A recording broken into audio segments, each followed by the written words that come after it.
welcome to the Telegraph Studios. Today we're talking to Mark Bergdahl from Loyalty Consulting UK. Particularly we're going to focus on loyalty cards and the big retailers.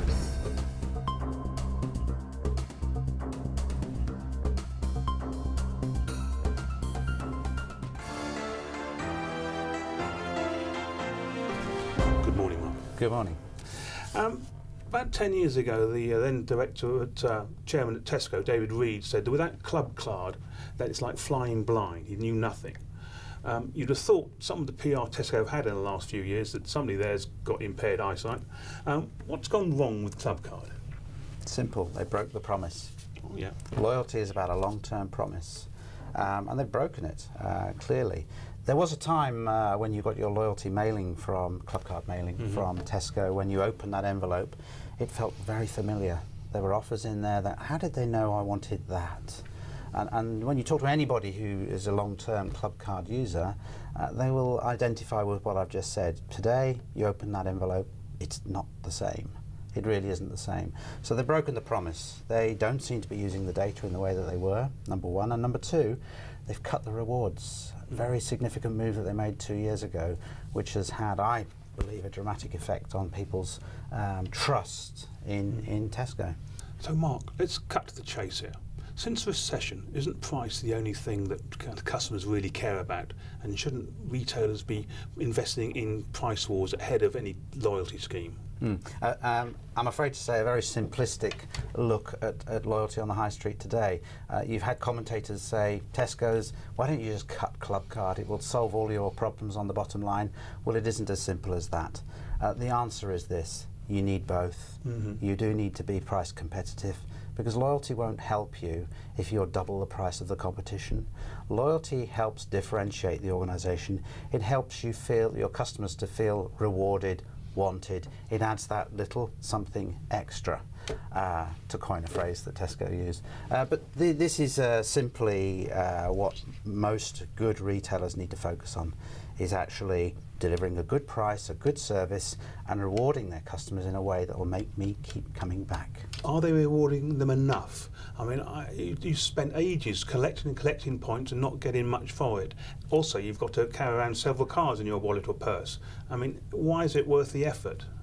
So, I think if you look at the data, and this is where we always talk to our customers, the data doesn't lie.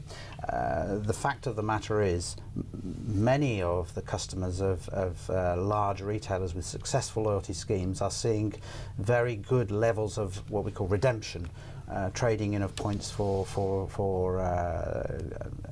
a discount or something for free, and those schemes where customers engage on a regular basis, food being a good example, we all have to eat, you do collect enough points to make a difference, and the numbers speak for themselves. Up to 70% of all customers of somebody like Tesco do carry their card and do engage with Clubcard.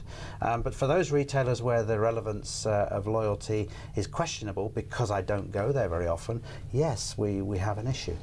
I mean, it seems to me sometimes that some operations still require you take a paper thing to the checkout. In 2015, that sounds a bit old-fashioned. I mean, why hasn't there been an explosion in kind of apps, the mobile loyalty kind of guy?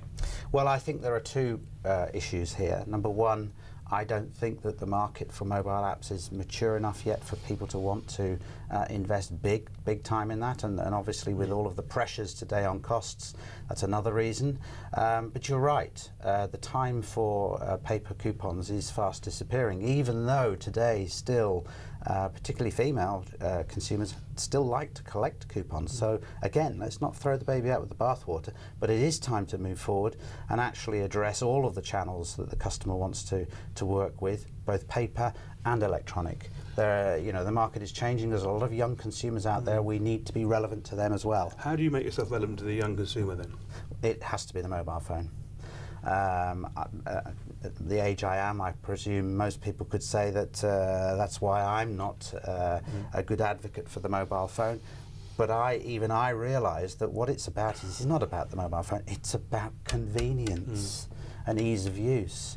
And the mobile phone gives you that. So retailers need to embrace more the technology, but not at the expense of losing the other end of the age spectrum, who today wouldn't feel terribly comfortable with that. So I don't think, unfortunately, anybody can do one or the other. They have to do both, and they have to integrate it.